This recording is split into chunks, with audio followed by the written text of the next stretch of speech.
May 1943, Pacific twilight. A clearing in the jungle, silent except for the hum of insects and the faint echo of surrender. A Japanese soldier steps forward, trembling, ribs showing through a torn uniform. His rifle lies in the mud. His lips are cracked, eyes hollow from fever and hunger. He waits for the gunshot he was told would come. Death would be mercy. Instead, a Marine lowers his weapon. A hand extends. A canteen glints in the light. Water. Cool, real water. The soldier drinks, not understanding. The world he was taught to believe in begins to collapse, one swallow at a time. The shock of capture across the Pacific. Silence follows surrender. Thousands of Japanese soldiers, once told that capture meant certain death, now sit in stunned disbelief. For years, their commanders filled their minds with stories. That Americans were beasts in human skin. That capture meant torture, mutilation, humiliation beyond words. Propaganda leaflets had shown grotesque drawings of grinning demons with dripping knives. In every Japanese heart, a single command echoed: die before disgrace. But the expected cruelty never arrives. Instead, on ships cutting across the gray Pacific, wounded Japanese prisoners are lifted onto clean stretchers by American hands. Some expect the blow that will end them. None comes. They are given bandages, morphine, and food, real food.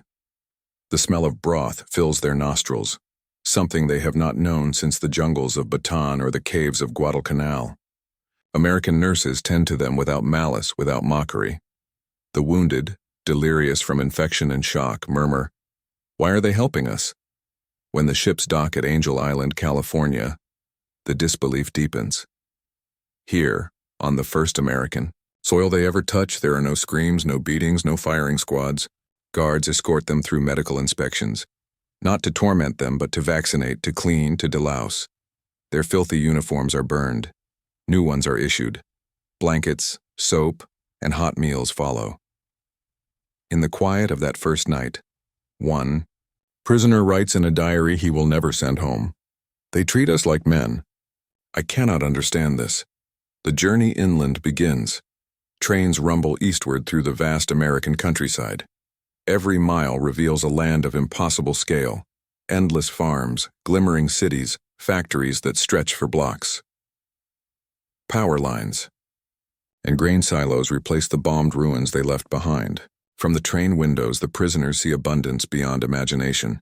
Cows by the thousands, fields heavy with corn, freight trains loaded with food and steel. One soldier whispers, "They have everything." March 9, 1942. Camp McCoy, Wisconsin. The first Japanese prisoner steps off the train. His name is Kazuo Sakamaki, commander of a submarine captured at Pearl Harbor. He becomes prisoner of war number 1. For months, he lives alone, a single enemy surrounded by a nation at war. But soon, more arrive. Hundreds, then thousands. By 1944, the camp holds nearly 2,700 Japanese prisoners, fenced inside the heart of America's farmland, and then comes the moment that changes everything: the first meal. In the mess hall, rows of steaming trays await. Eggs, bread, meat, vegetables, all cooked by trained chefs according to the prisoners' own tastes. Many refuse to eat. They suspect poison, deception, humiliation. Their entire lives, they were told Americans had no honor. One guard, seeing their fear, takes a tray, eats from it, drinks from the same cup, and smiles. Only then do the prisoners begin to eat. For men who once survived on handfuls of rice, the taste is a revelation. The rations follow the Geneva Convention, 2,000 to 2,150 calories daily, depending on labor. Meals arrive 3 times a day, with more food than most had seen in weeks of fighting. Doctors set bones, treat infections, even prescribe medicine for prisoners who overeat. Men whose shrunken stomachs can no longer handle such abundance. In the Imperial Army, hunger was routine. Here, in the hands of their enemies, fullness becomes the strangest mercy. Days turn into weeks and something begins to shift. The guards who were once faceless enemies now exchange small talk. Prisoners begin working, cooking, cleaning, tending gardens. They are paid in camp currency, 80 cents a day for laborers, up to $35 a month for officers. With it, they buy candy, cigarettes, even Coca-Cola from the canteen. The first sip of that strange, bubbling drink draws laughter. It tastes alive, one prisoner writes. For the first time in years, laughter returns to their voices. In a world built for war, peace begins inside the fence, a strange kindness. The days at Camp McCoy settle into rhythm. What was once unthinkable becomes routine. The sun rises over barbed wire, but the air carries no threat. Guards make their rounds, rifles slung loosely, faces calm. The prisoners rise to the sound of breakfast trays and distant radios humming American music. Each morning begins with order, roll call, meal, work detail. But the fear that once ruled their minds begins to erode.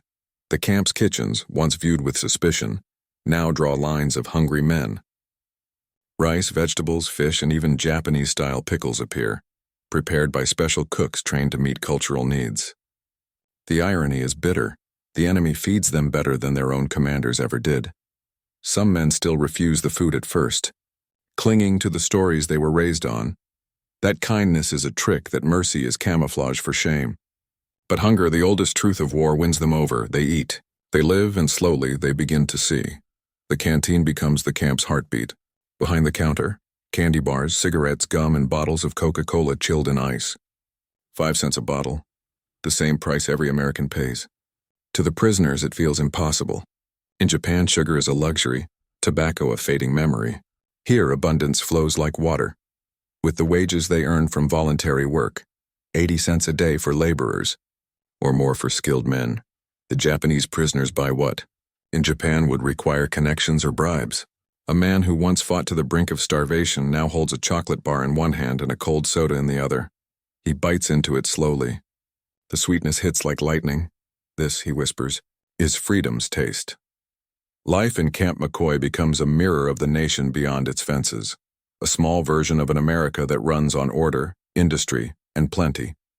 The guards, once symbols of hate, begin to blur into men simply doing their duty. They show pictures of wives, families, children. A few share cigarettes through the wire. One afternoon, a young guard tosses a baseball toward a prisoner. The man catches it. A moment of silence passes, then laughter. The first game begins. Baseball becomes their new ritual. The sound of bat-hitting ball echoes across the yard. The game, born in America but long adored in Japan, bridges a gulf deeper than the ocean. For a few hours there is no enemy, no empire, no shame, only cheers, dust, and sunlight. American guards play alongside Japanese prisoners. When a home run clears the fence, both sides erupt in applause. It is a sight no one expected, and not the prisoners, not the guards, not the War Department that sent them here. By summer 1944, Camp McCoy's Japanese section transforms from a military facility into a quiet experiment in humanity. Gardens bloom behind the fences, carefully tended patches of soil where prisoners grow vegetables and flowers. With permission from the commandant, they build a small Buddhist shrine, assembled from scrap wood and painted with care. The YMCA sends incense and crepe paper so they can craft ceremonial flowers. On quiet evenings, the camp lights up with something else: theater. Prisoners design costumes, build sets, and perform traditional Japanese plays. 3 shows a month fill the recreation hall, complete with songs, laughter, and applause. For men stripped of their homeland, culture becomes survival. Through art, they reclaim a piece of what war tried to erase. And outside those fences, America keeps moving, fast, loud, and endless. Once a week, under light guard, prisoners are allowed trips into town. They visit local theaters, watching Hollywood musicals and westerns, films filled with color, sound, and wealth beyond imagining. On screen, ordinary Americans drink Coca-Cola like water, live in homes with electric lights and radios in every room. This is not propaganda, one prisoner writes. This is Tuesday, none attempt to escape. What would be the point? Beyond the fence lies a country so vast, so rich that vanishing would be impossible. And returning to Japan would mean starvation or execution. The camp, once feared as a place of death, has become something else, a place of awakening. For the first time, many of them begin to understand the war's truth, not through speeches or broadcasts, but through sight, taste, and sound.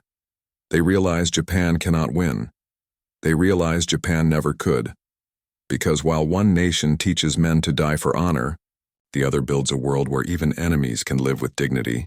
The machinery of plenty winter fades, and with spring comes work.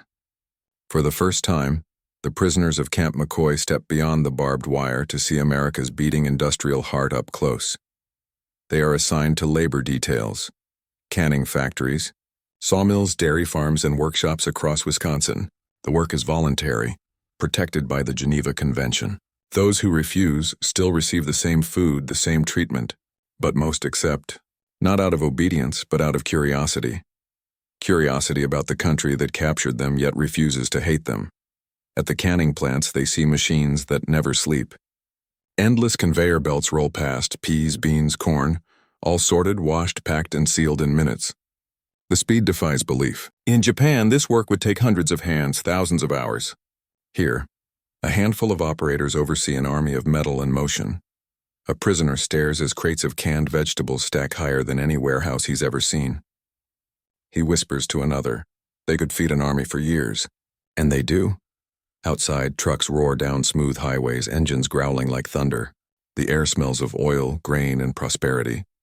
Some work details lead to dairy farms, vast green landscapes dotted with barns and grazing cattle. A single farm produces more milk than entire Japanese prefectures. The numbers are impossible to comprehend. Machines milk hundreds of cows a day. Cheese factories discard more in spillage than Japanese cities consume in a month. The prisoners see it, smell it, touch it.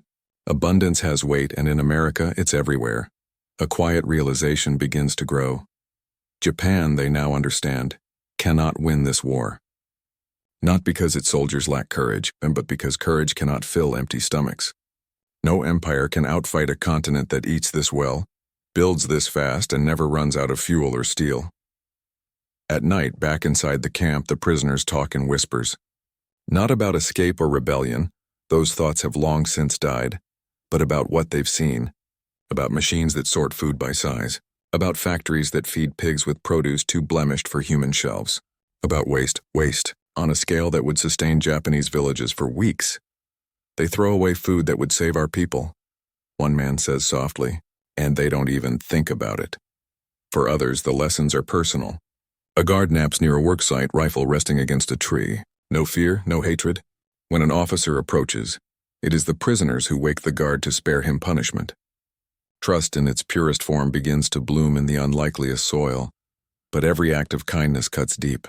It forces comparison. If the enemy treats us this well, what does that say about home?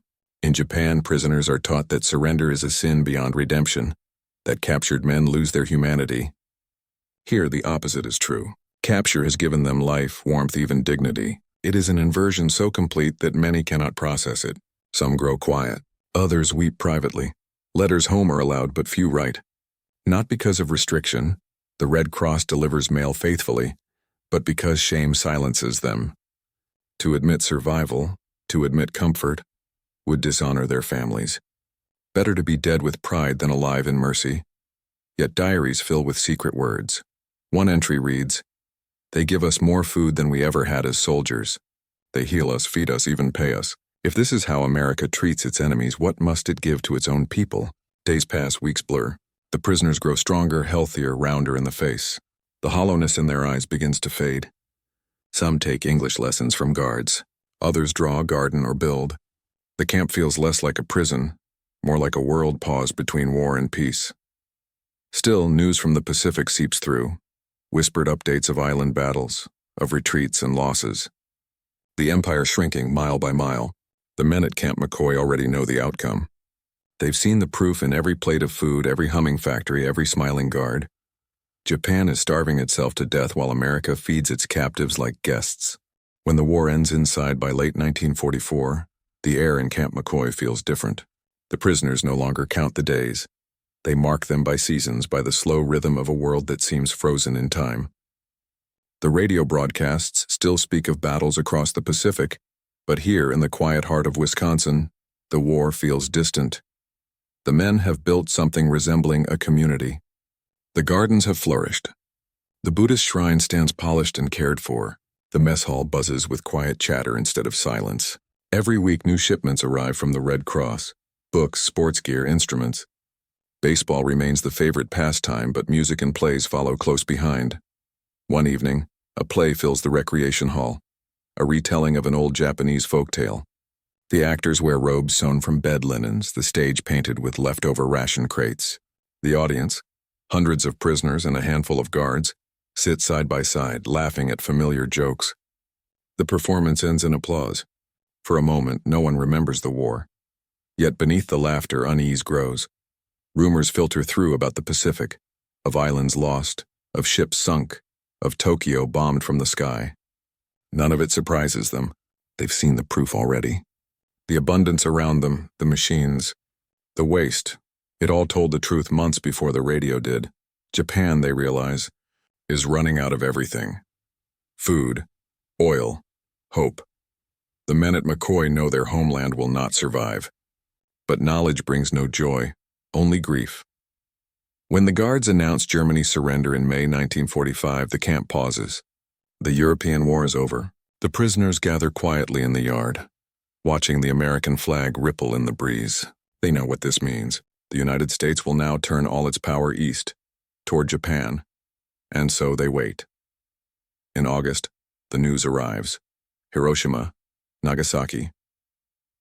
The words spread like fire through the barracks. Atomic bombs. 2 cities vanished in seconds. Some refuse to believe it. Others sit in stunned silence. A few break down in tears. Then comes the announcement, Japan has surrendered. The war is over. No cheers follow, only stillness. For men who expected to die in battle, the end feels unreal. Relief mixes with shame. Gratitude collides with guilt. They survived, but their country lies in ruins. The same America that fed them now turns to rebuilding the world their homeland destroyed. That night, Camp McCoy is silent. The lights glow across the barbed wire. In the distance, a guard hums a tune, slow, mournful, almost like a lullaby. Inside the barracks, one prisoner writes, "I feel nothing and everything. My heart is full of food and emptiness. We have lost the war, but I think we have found humanity." The following weeks bring uncertainty. Repatriation begins. Lists are read aloud, names of those who will soon sail home. Some cry with joy, others tremble in fear. They do not know what waits in Japan, a land of ashes, famine, and silence. As men board the trains for the coast, guards shake their hands. Some exchange photographs, others stand stiffly, unable to speak. There are tears on both sides. Enemies who never fought each other, bound by months of quiet coexistence. One American sergeant writes in his journal that night, "They came to us as the enemy. They leave as men. For the Japanese prisoners, the journey home is long. On the hospital ships crossing the Pacific, the same route that first brought them here. The ocean feels changed. The fear is gone. The nurses still bring food and medicine. The doctors still check their wounds. Only now the prisoners understand. The mercy was never a trick. It was who their captors were. The sea that once separated enemies now feels like a bridge. In silence, they look east. Toward the homeland they no longer recognize. Toward families who believe them dead. Toward a country that will not know what to do with men who surrendered and lived. Each wave carries them closer to a future more uncertain than captivity. But one truth remains unshakable. They have seen the other side, and it was not what they were told. The silence that followed, the ships glide into Tokyo Bay under gray skies. It is late 1945. Japan is a scarred land, cities flattened, harbors choked with debris, rail lines twisted into rust. From the deck, the returning prisoners see smoke still rising from neighborhoods that once held their families. The sea breeze carries the smell of ash and salt. They disembark quietly, their American-issued coats heavy against the cold wind. No flags greet them. No music plays. Only the sound of boots against the pier, and whispers from dock workers who turn their faces away. These men, once soldiers of the Emperor, now return as ghosts. At the processing stations, officers record their names with mechanical indifference.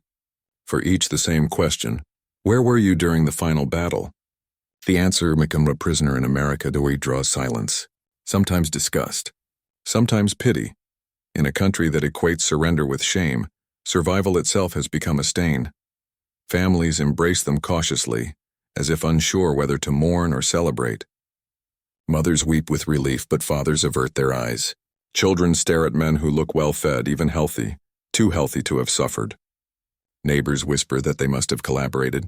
So, the former prisoners stop speaking. They bury the details, the clean barracks, the kind guards, the music, the baseball games, the taste of white bread and milk. They speak instead of hardship, of humiliation, of enduring the enemy's cruelty. Not because it is true, but because the truth no longer fits the world they've returned to. The men scatter across Japan. Some work in factories, others in schools. A few join rebuilding crews in Tokyo and Osaka. Decades pass. Children grow up, never knowing what their fathers saw or what they learned about mercy in the heart of America, but the memories never fade. In the 1970s, historians begin to ask questions. Letters surface. Photographs from Camp McCoy show smiling men in baseball uniforms, arm in arm with American guards.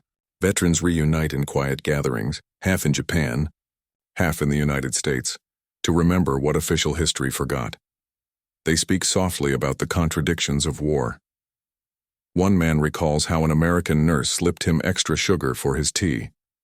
Another remembers being taught how to swing a baseball bat, the guard laughing when he missed. A third says that when he saw how Americans treated prisoners, he realized the war had been lost long before the surrender, not on the battlefield, but in spirit. They won, he says, because they never let hatred consume them. The interviews are few, but their words ripple outward, challenging old certainties. The image of the faceless enemy begins to fade. Camp McCoy becomes more than a footnote. It becomes a mirror. For Americans, it shows compassion in the midst of global rage. For the Japanese, it shows the cost of blind devotion. For everyone, it shows that even in war, and especially in war, humanity can survive. Now, decades later, the barracks are gone. The fences have rusted away. In their place stands open farmland dotted with trees. Only faint traces of foundations remain, covered by grass and thyme. But if you walk there at dawn, when the mist still clings to the ground, you might imagine the sound of distant laughter, baseball bats striking balls, a radio humming an old tune, the shuffle of boots in snow, echoes of men who came as enemies, but left as witnesses. They never called themselves heroes. They never sought forgiveness. They simply carried the truth inside them, a truth too heavy for their homeland, too gentle for their era. And so, Camp McCoy slipped quietly into history, known to few, remembered by fewer. But for those who lived it, it was the place where war ended, not with surrender, not with victory, but with understanding. Men who braced for brutality found compassion. Men who believed surrender meant disgrace discovered dignity, and in that discovery a quiet truth survived the war, not written in treaties or victory parades, but in the simple decency of one nation's choices. The men of Camp McCoy returned home changed. They had seen the enemy feed them, heal them, and call them by name. They had seen a country so vast in its power that it could afford kindness even toward those sworn to destroy it. For them, defeat became revelation. That real strength is not measured in guns or aircraft, but in restraint, in mercy, in holding on to humanity when the world demands hate. They carried that truth in silence. No speeches, no monuments, just the memory of a 5-cent drink, a clean bandage, and a smile through the fence. Proof that even in war's darkest hour, compassion endures. And sometimes that is the greatest victory of all.